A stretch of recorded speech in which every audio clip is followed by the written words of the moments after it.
Good afternoon, my friends. I wanted to share, like I did last year, a little of the music of the River Plate. So perhaps you recognize that was a tango music called La Comparsita. Here we are now to enjoy a lecture from Dorothy Bell, who is sat at my left, entitled The Great Awakening and something else. But as we used to do, I will read a short piece of information about her. She had a Bachelor of Arts with Philosophy, History Majors, a Master of Education Research, Success Failure of Education Innovations, Fulbright Scholar, Educational Department. Dorothy's education career included curriculum in research and development, developing a student-centered approach to history teaching, and school consultancy. She joined the TS in 1999, served on the 2004 Australian TS National Executive Committee and in its education unit, and contributed to international TOS strategic planning from 2006 until 2008. She has traveled extensively with theosophical presentations in New Zealand, the United States, especially in Crotona, Australia, and India. Her special interest is the transformation of consciousness by the living power of theosophy and the role of psychology and new self-education methods in the process. She's also a great person, very lovely, and likes to eat mango. So, I introduce you the lovely, the wonderful, the unique Dorothy Bell.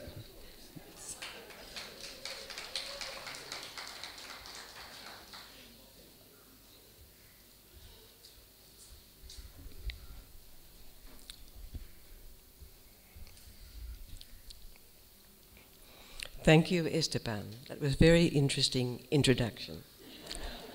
And the music was marvelous. Now everyone has to get real or get serious, okay? I'm sorry. International President, Mr. Tim Boyd. Honoured guests, brothers and sisters, friends. I shall begin with dreams and visions, which is a very good place to start. Many organisations today have clear vision statements that links them to the future by embodying a broad and general goal.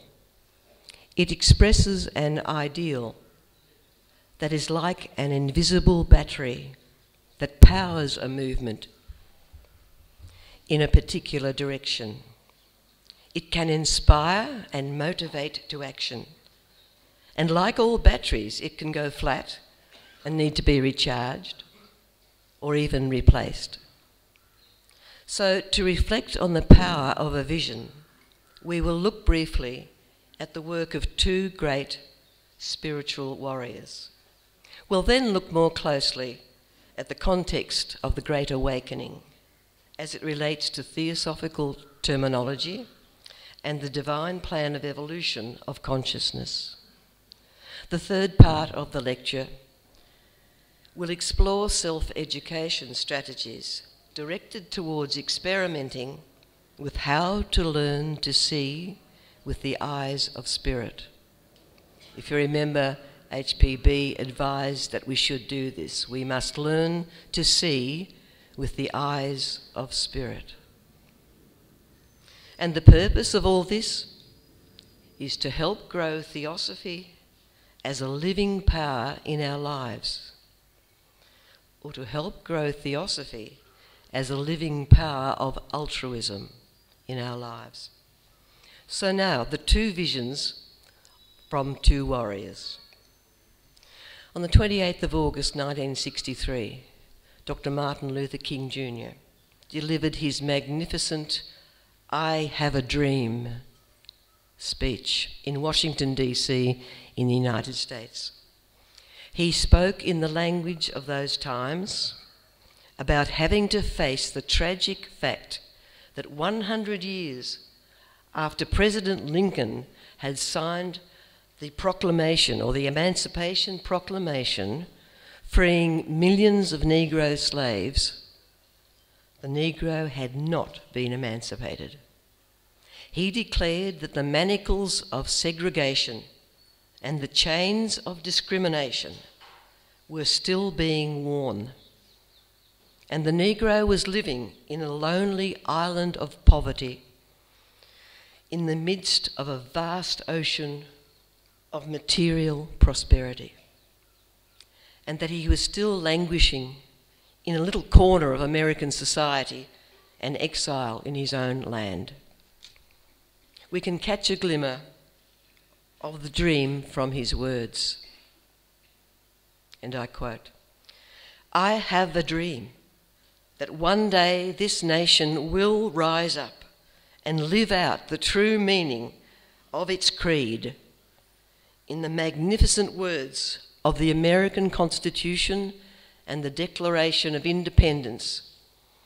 We hold these truths to be self-evident, that all men are created equal. I have a dream that one day in the red hills of Georgia, the sons of former slaves and the sons of former slave owners will be able to sit down together at a table of brotherhood. I have a dream that my 4 little children will one day live in a nation where they will not be judged by the colour of their skin, but by the content of their character. I have a dream today. With this faith," he told them, "with this faith we will be able to transform the jangling discords of our nation into a beautiful symphony of brotherhood. And if America is to be a great nation, this must become true. We will be able to speed up the day when all of God's children, black men and white men, Jews and Gentiles, Protestants and Catholics, will be able to join hands and sing in the words of the old Negro spiritual, 'Free at last, free at last.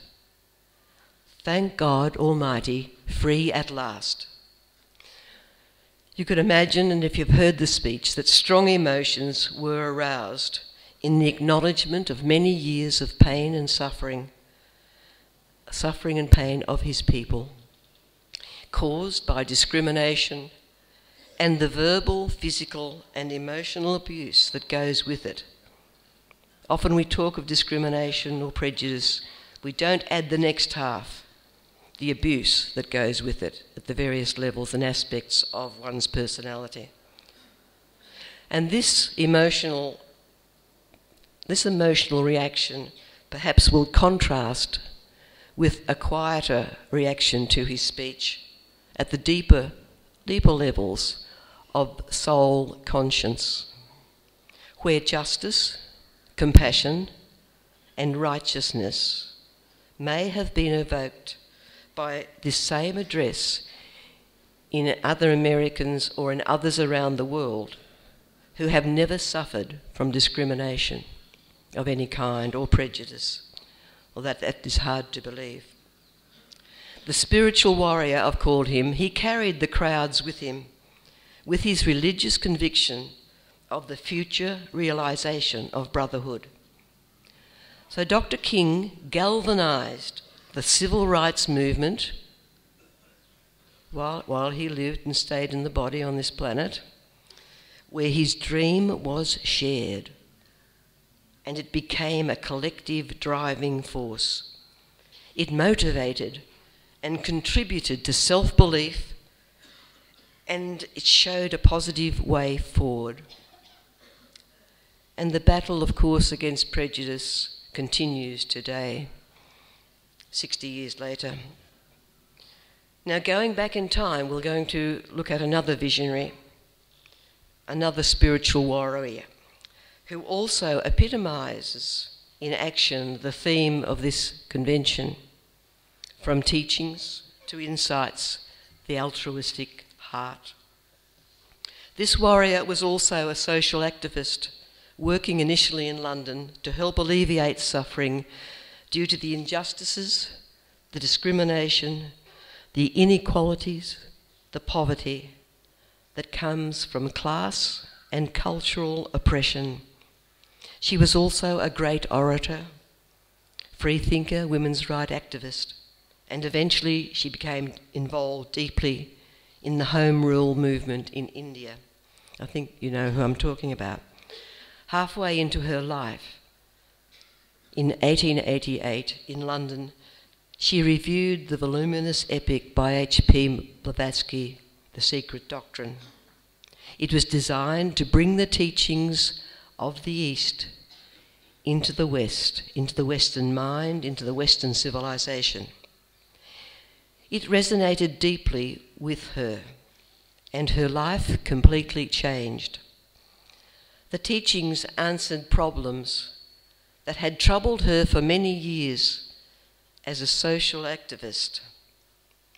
Problems such as those associated with injustice, immorality, if you like, religion, in tyranny, exploitation, abuse, pain and suffering. From her brief but close association with the author, who's known as HPB, she came to understand the ancient wisdom teachings much more fully and produced numerous lectures, articles and books throughout her life.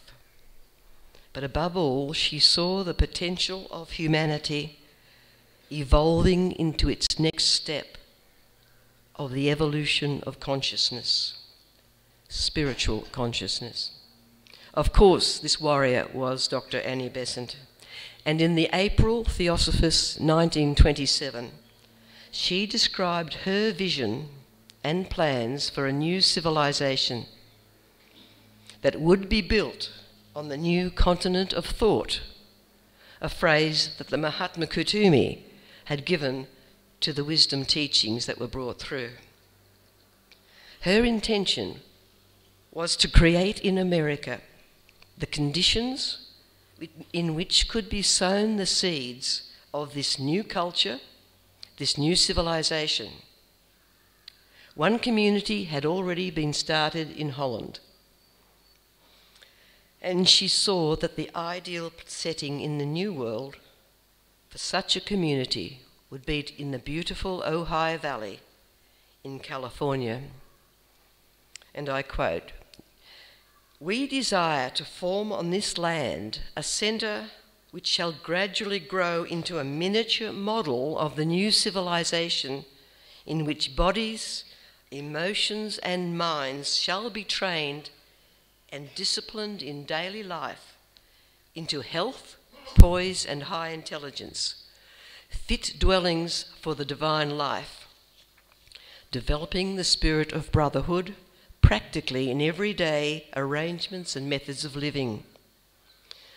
In describing the theosophical ideals of this intended cradle of civilization, a new civilization, she said, "We are gods in exile, and we are striving to return to our native land.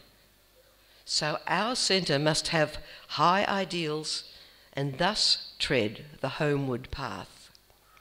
She had captured the vision, the magnificent scenario outlined in the divine plan of the levels and stages of the evolution of consciousness, which is our own very living journey.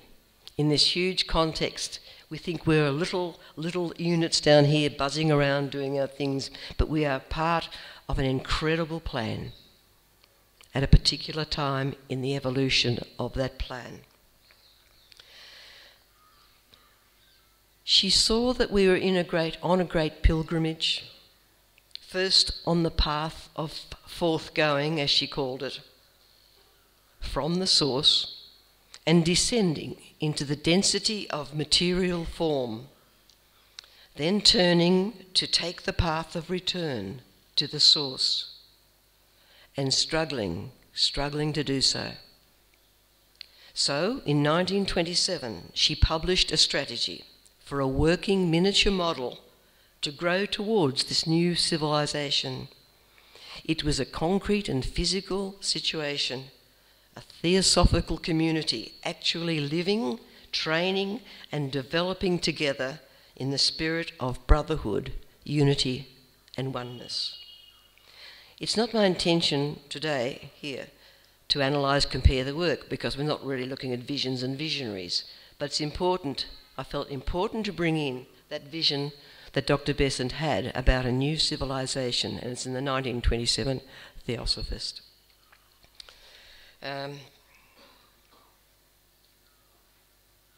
So to get a feel for visions that are translated into action, and to refresh our views perhaps, if I asked you, have you a vision for your personal life? Have you a vision?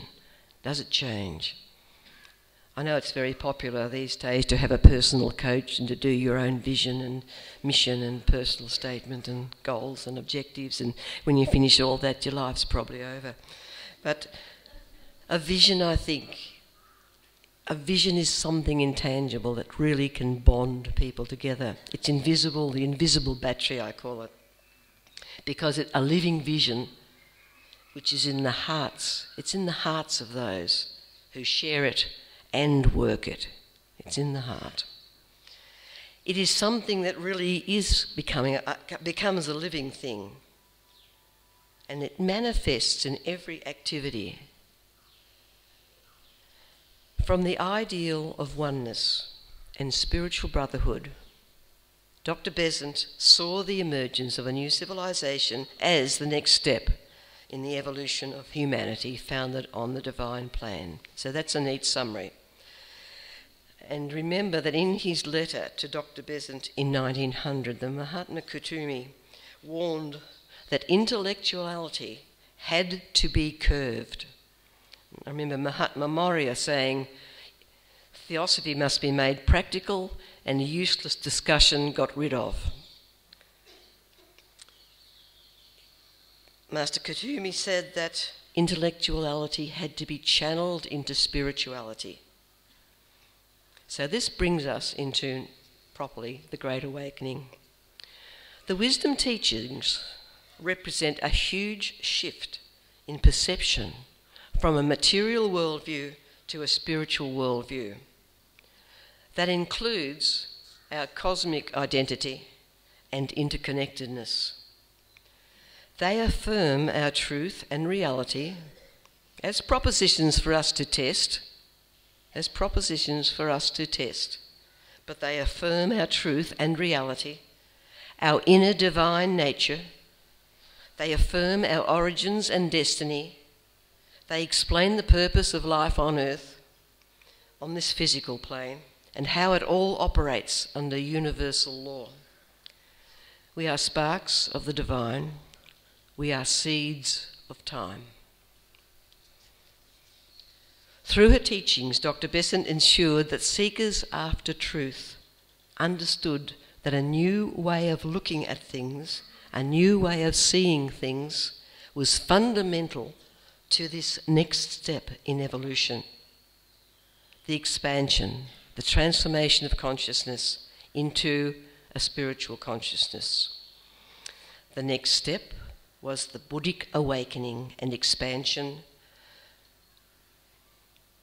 that included most important, the awakening of the heart to a full and complete realisation of the oneness of all things, of all beings and all life. The oneness of all things, all beings and all life. In the method and meaning of the spiritual life, Dr. Besant sums it up well. She says, that sense of oneness in the heart of things is the testimony of a spiritual consciousness.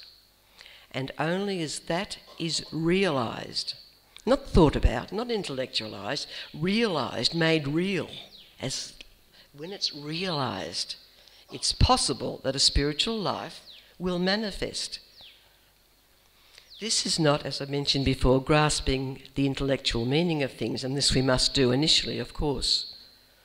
But it's the feeling, knowing of it. There's no equivalent word that I know of in the English language. Feeling, knowing. Gnosis perhaps, but there's the feeling, knowing of something that is there, and it's part of direct experience. In her address called Theosophy and Ethics at the World Parliament of Religions in 1893, she spoke about how altruism is a stage of progress rather than a goal. And she says, as long as service is consciously service to others, that is, of others separated from our own self, there is still incompleteness in the ethics. There is still a lack of spirituality in the soul, or of the soul. She explained, some of you may remember the exquisite Persian poem in which the lover seeks his beloved, finds closed against him the door of her chamber, and knocks, pleading for admission. From within the closed room sounds a voice asking, who asks for admission? And believing that his love was his best claim that could be given for his entry, he answered, it is thy beloved who knocks. But there was a silence within the room, and the door remained closed against the supplicant. So out into the world he went and learned deeper lessons of life and of love. And he coming back once more to the closed door, he struck thereon and asked the same question for entry. And the voice came back, who is it that knocks? But the answer this time was other than at first. No longer thy beloved. Came the words, it is thyself that knocks. And the door unclosed. He passed the threshold, for all true love has its roots in unity. And of course, O hidden love embracing all in oneness. As I see it, the lover had gone out into the world to learn more, to experience more, to process more. And he had processed through the Buddhic awakening to see the unity and oneness of all life, to feel it, to know it as a living thing. And it was shown in his response, it is thyself that knocks. He spoke from a spiritual consciousness. There's no divisions or separations in spiritual consciousness. It's all one mass. You can't divide it. He could have replied, he could have said, it is the one true self who knocks. His mind was radiated and illumined by Buddhi, acknowledging the oneness, where each is the aspect of the other. There's no separation. So this little poem is a gem. I'll just throw this at you. I see you as an aspect of me when I really think about it. Do you see me and Esteban as an aspect of you? Because that's what that story is all about, the oneness, seeing we are all one. We are all one, but we're an aspect, a unique aspect within that. It's a real challenging thought. The poem, as I said, is a gem.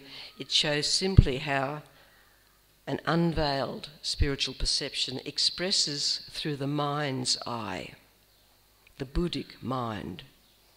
In theosophical terms, we are aware this awakening to the oneness of all life represents the transition from kama manas to buddhi manas, from a mind that is imprisoned by attachments to desire and passions, imprisoned by beliefs and emotions, imposed by the socialisation or enculturation process of our cultures and societies, and the imposition of separateness that is part of our socialisation in the West, to a mind, so it's from that mind to a mind that is illumined with the Buddhic light, the inner Buddhic light of divine wisdom and compassion, where loving insight and compassionate understanding flow from the spiritual realm to the heart mind of spiritual consciousness, where judgment is transmuted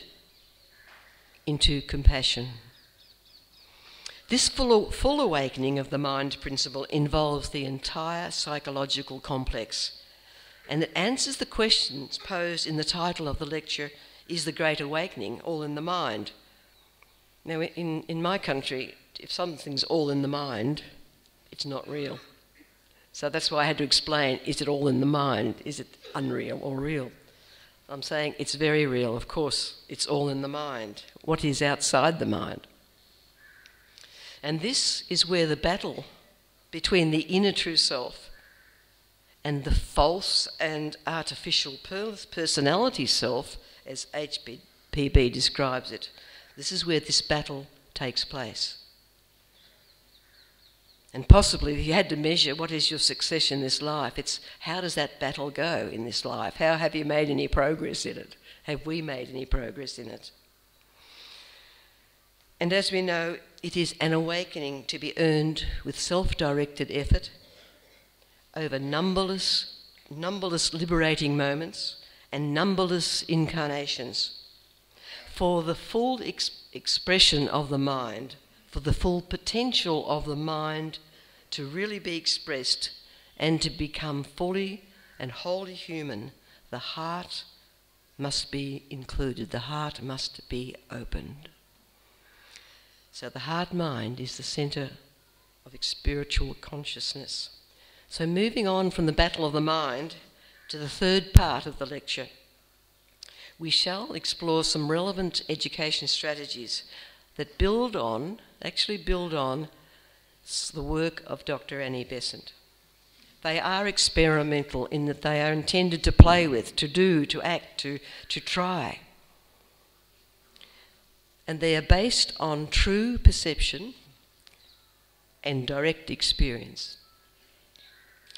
Dr. Timney has been a great influence in my thinking, and he was one who advocated in the article Spiritual Perception that there's not much point in the TS for people keep adding and adding to the intellectual knowledge and theoretical knowledge. There comes a point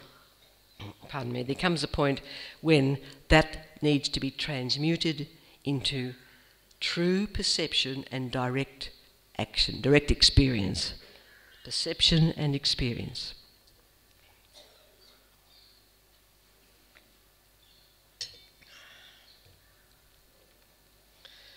So what's the objective of learning to see, of this true perception and direct action or experience from true perception, sorting it out, learning how to see with the spirit?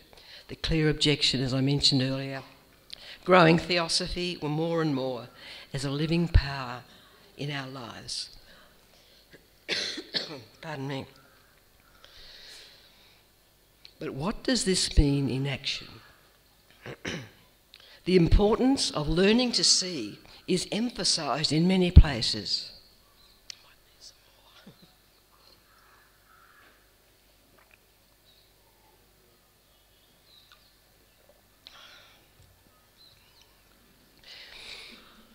Generally, it is said we need to have the eyes to see the hidden reality that is in every illusory form, and the ears to hear the voice of the silence beyond the sound.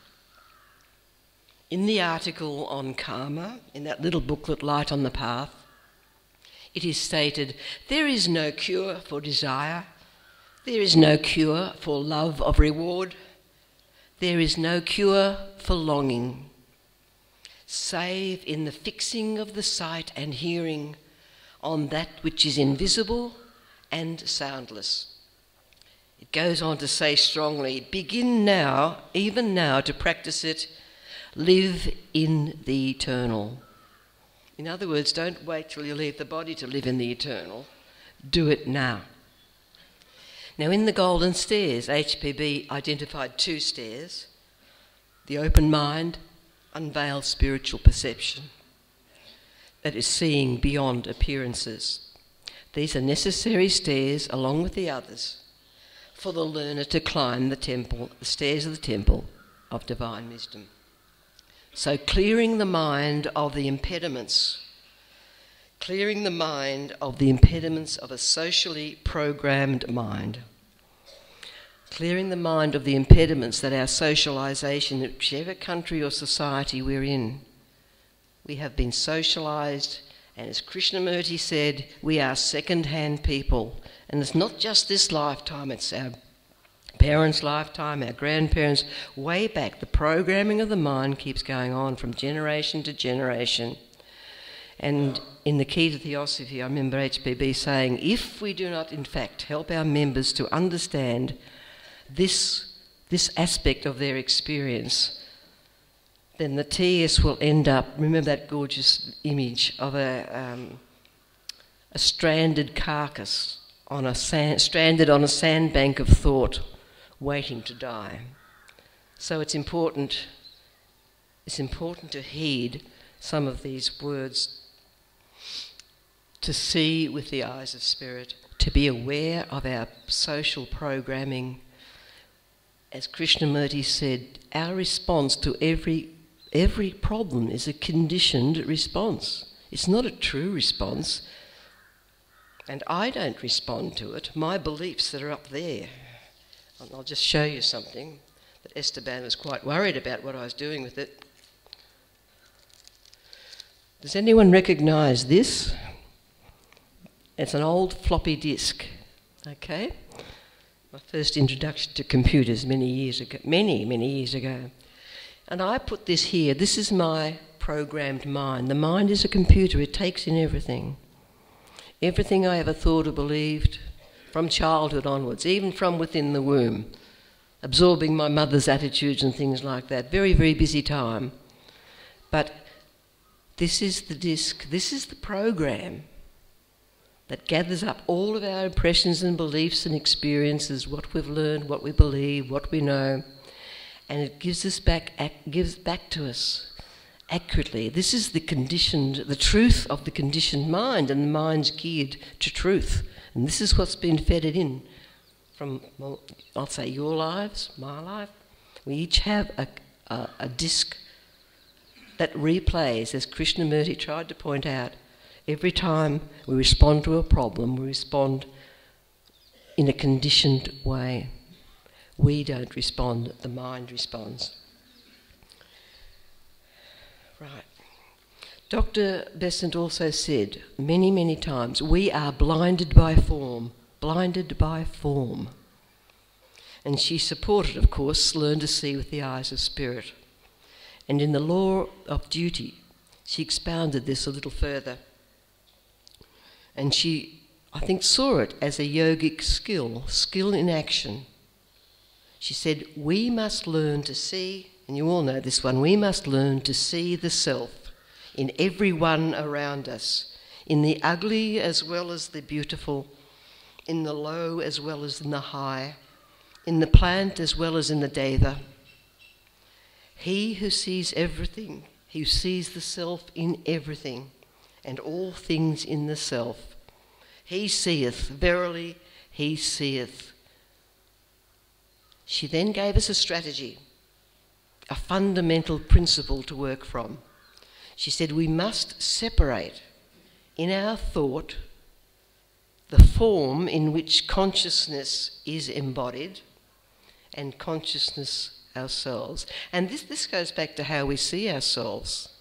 Do we see ourselves as a centre of consciousness, a unit of consciousness in a vehicle? Or do we have another version of how we see ourselves? And she says very forcefully, the spiritual and the eternal is not of the form. What then is the spiritual? It's alone the life of consciousness which recognises unity. Recognises unity, that's by doing it, reeling it, making it real, which sees oneself in everything and everything in the self. The spiritual life is the life which pierces through the veil of Maya and sees the one and the eternal within every changing form. But how can we learn to see which is invisible in the physical eyes, invisible to the physical eyes? I suggest we don't drop down on our knees and pray for clairvoyant skills, but that we look more closely at the psychological process of perception. Remember that HPB commented that the next developmental stage in our evolution would have more to do with psychology than with physics. And I acknowledge Sister Joy Mills for finding that comment in The Secret Doctrine. It's a very important comment. She saw in the future that this next step in the evolution of consciousness would have more to do with psychology. And you say, of course it would, because it's all to do with the mind. One of the greatest things that we can do is to explore the nature of mind. And it sounds terribly abstract, so I think we need a lot of help. And also remember that modern psychology is not always founded on the basis of the nature of a human being, is essentially spiritual or divine nature. So we need to make some adjustments there. And of course you have transpersonal psychology that is also adding to the picture, and I think will probably mature into very good discipline and approach that can be useful. So I mentioned before, we must understand what perception means. You think, oh yeah, you just see something. Aha, it's a two-part process. The first part is the sensory information from the relevant information from the senses. What we see, hear, touch, smell or taste. I see you, you see me. We're using sight. You're hearing. I'm not hearing you yet, but our senses bring in information. The second part, the most important part, is that the mind then interprets that information to make meaning out of it. Okay? And the meaning it makes out of it is their conditioned beliefs. But it's very important to understand, I'm not putting that down, I'm saying what we have learnt from experience is stored. We can only make meaning of things when we interpret it from our experience. So I'll give a couple of definitions of perception. Perception is, first one, it's physical sensation interpreted in the light of experience. Or perception, another one, perception is the conscious recognition and interpretation of sensory stimuli that serve as a basis for understanding or for motivating a particular action or reaction. So you have very quickly happening sensory input, processing according to the worldview that's up there, and then an action or a reaction takes place. In a nanosecond probably, that all happens. And this is a very crucial point if we are thinking of changing our actions for a start. If we think we're going to change our actions and forget about changing our perceptions, I think you'll be waltzing Matilda for a very long time, because actions come from perceptions. Very important. Actions come from perceptions. And we're trying to understand perceptions. As I said, they are the basis of actions. Now, part two of the process, interpreting, is most interesting to us, because if we can interrupt that automatic response, old response all the time, reacting in the same way, same old pattern, if we can interrupt that, and I think in psychology this is called if we can mediate the response. Mediate the response. If we can do that, then I think that's a very fruitful, constructing way for us to really look at what we're aiming to do. Learning to see with the eyes of spirit and learning to be maybe a member of a new civilization one day. But remembering that what we've got up there to interpret with at the moment has come from our experience. And knowing that, as I said, knowing that, and knowing that it happens automatically with us. So it's going to take time, if we find a way to break it through, it's going to take time to actually scratch the surface of breaking through. So the conditioned mind always responds to sensory stimulus in this situation. And its worldview has shaped our thinking and our reactions since before birth. Knowing that we don't actually see through our physical eyes, we don't actually see through our physical eyes in its providing sensory information, but through the eye of the mind that makes sense of what is seen. Okay? According, as I said before, to its conditioned truth. So this opportunity of a lifetime knocks to change our perceptions by intervening in that second part of the process of interpreting the data from what we hear and see. We can deliberately insert relevant aspects of the theosophical worldview in a situation to change the meaning if we have the intellectual understanding of the theosophical worldview to insert, to replace. I call that the theosophical worldview. It's a compact disc to replace eventually this one. Okay? So it's golden, highest level of vibration, but by gradually sorting ourselves through and understanding a theosophical worldview in terms of who we are, where we've come from, I mentioned it earlier, origins and our destiny, why we're on planet Earth, and understanding universal law of karma. And that's the battery that keeps the universe going. And understanding that these universal laws are the laws that the One has put into the operation of the planet. So we can deliberately insert aspects of the theosophical worldview in a situation to change its meaning. And that's why I brought these discs. A little thing you'll remember, you think, why on earth did she bring discs? What was that black disc and what was the gold disc? And see, you'll be thinking about it and talking about it. That's good. Okay. Unlike our computers, we haven't got a delete button if we want to remove some of our old beliefs that are no longer relevant. So we have to do this arduous practice. I know the clinical words, we need to reprogram our minds. We need to reprogram. It's a clinical word, but I remember in discussions with Joy Mills, she said, it's really truing ourselves, new word, truing. We're making ourselves true to who we are. We're aligning ourselves with our own true spiritual nature, learning to see with the eyes of spirit, and shall I add, and creating new brain paths in the process. Remember the Bowen notes, okay? She mentioned creating new brain paths in the process, that this whole ancient wisdom will do that. So we can use the lens or window of a theosophical worldview to interpret what we see, hear, touch, smell. We can use the mind to change the mind. Isn't that an interesting concept? We can use the mind to change the mind.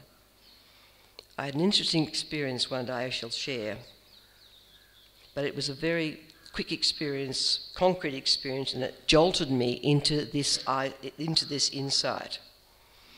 I'd heard a noise coming from the garden. I went outside and I discovered a little fledgling sparrow in the garden bed.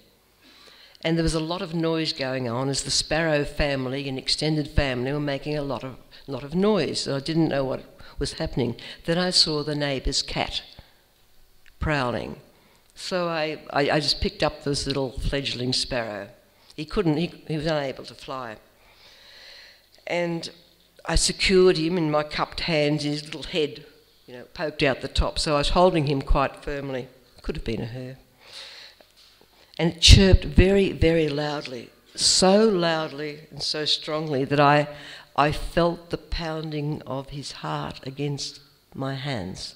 I just felt I thought, how could a little thing like that have a big pounding heart? Well, I suppose he was a little frightened. And then I felt my own heart pumping in unison. And there was no difference. There was just this pumping of the heart. And the thought came, the one heart, the universal heart. The one heart. So that got me thinking too.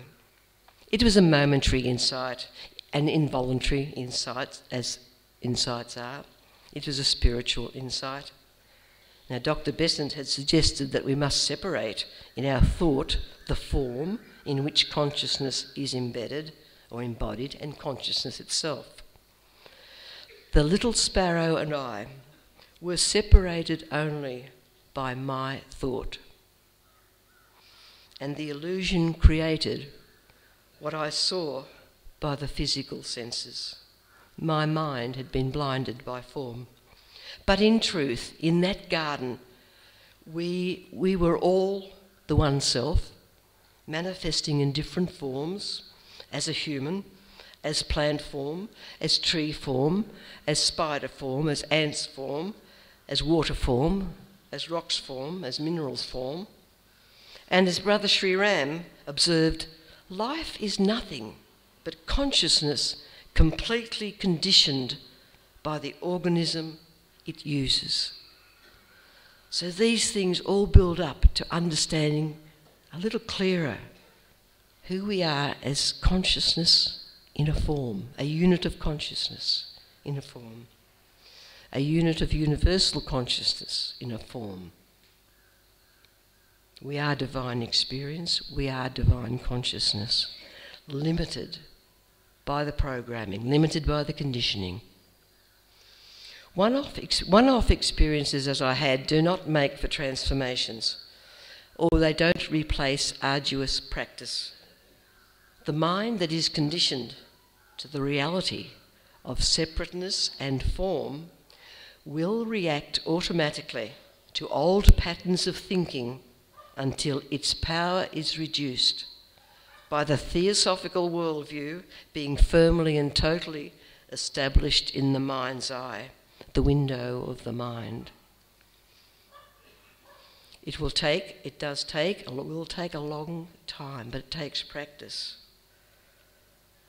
We cannot delete the old mind. It will be there at some level, but we can reduce its power by actually empowering the theosophical mind, theosophical worldview to take control, so that our mind is not a centre of conditioning. Our mind becomes a centre of divine operation, as it is cleared of obstacles, cleared of impediments, to allow a different view, a different seeing to take place.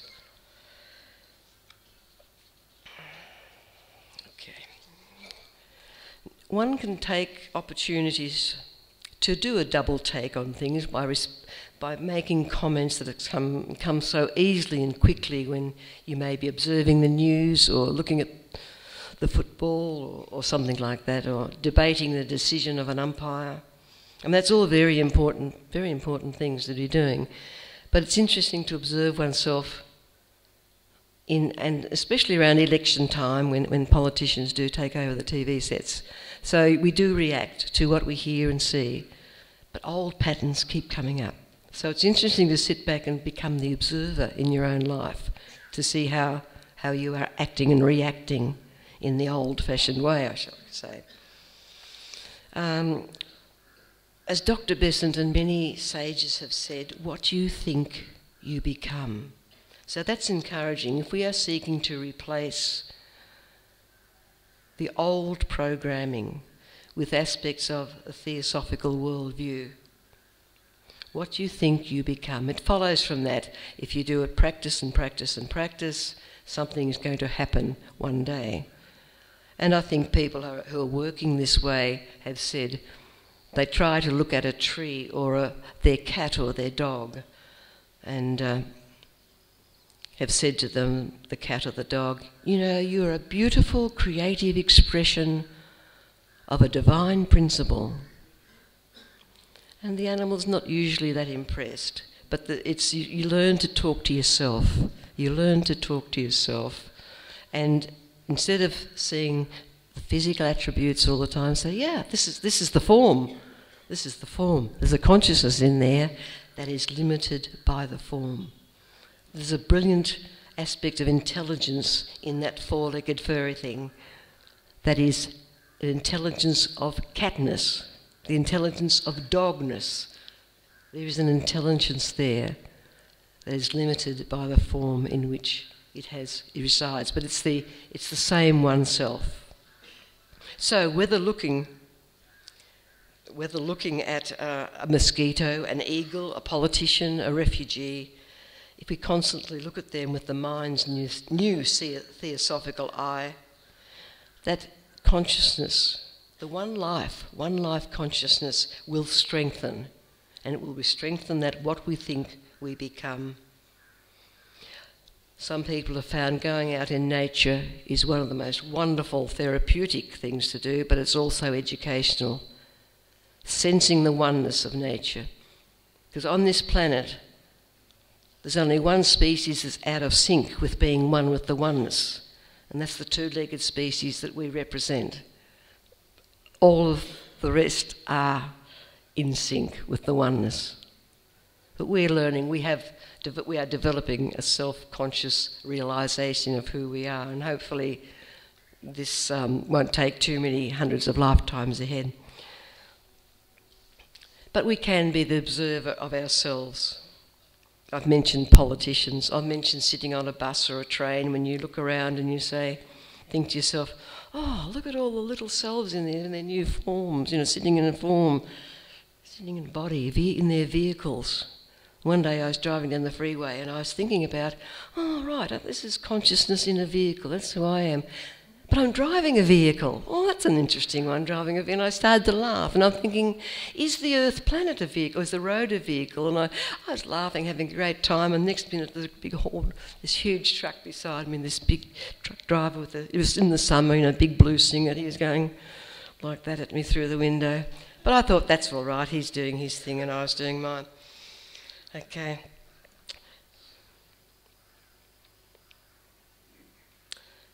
We can learn to see everyone as they are, because one of the greatest separative things is judgment, and how easily we judge each other.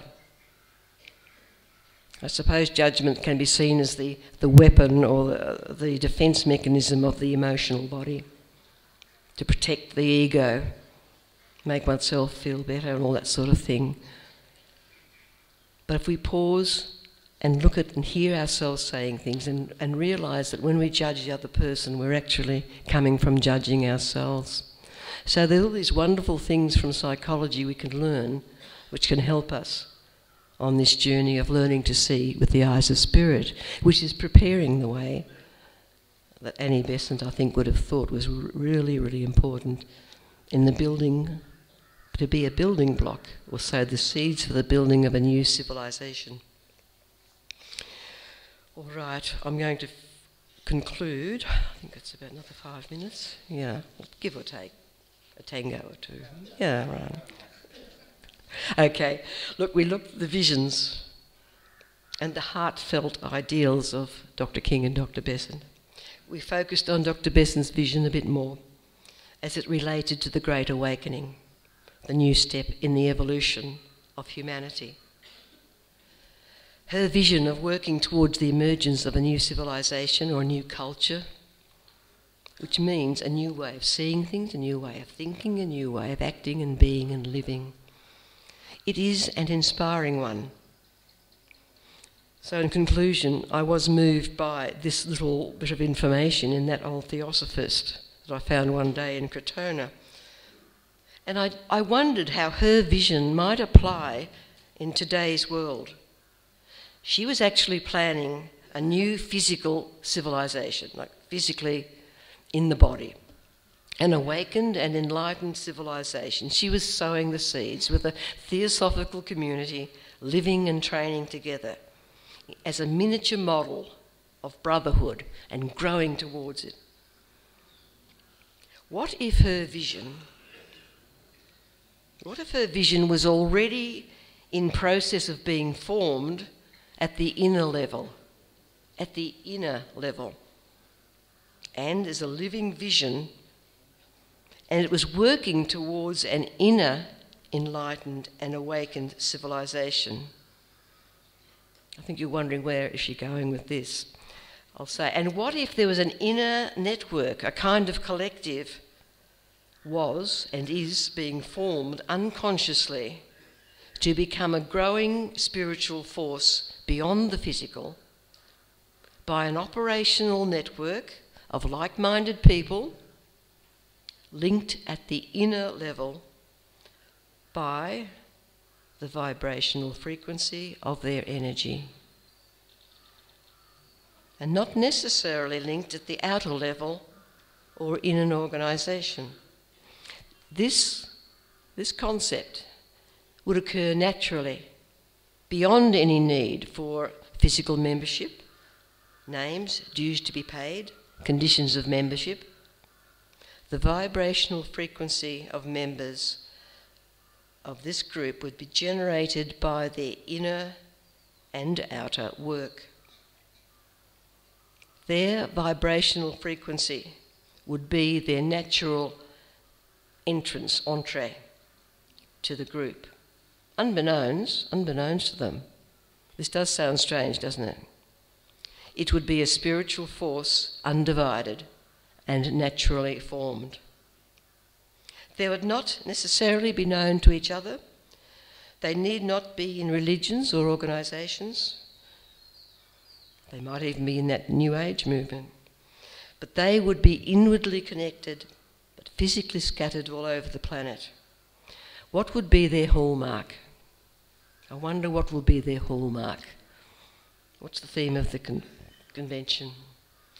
Altruism would be their hallmark. True altruism. True altruism, with their work reflecting a great love of humanity. And their vibration would reflect that. We are energy. Everything's energy. Everything's matter. Matter is energy. So we're talking about vibrational frequencies here. We're moving into an age perhaps where we need to be aware of our energies, aware of the frequency that we are emitting, being aware of how our negativity and low moods decrease our vibration, and how joyousness and happiness, things like that, of the spirit, in fact, increase the vibration that we emit. So the hallmark of this collective would be altruism, and perhaps this collective would even form unconsciously a nucleus of universal cosmic kinship with all realms and dimensions of consciousness and existence, because in spirit there is no division. There's no division in consciousness. There's only limitation and separation by thought. So what if it was beyond the earth to brothers and sisters, or if they're all that together in different planets and different galaxies and different worlds, but they are all in the one life. They're all in the one reality. They're all in the one existence. All in the one life, and the one life in all. Thank you. Our destiny is in our own hands. Peace be to all worlds. Thank you.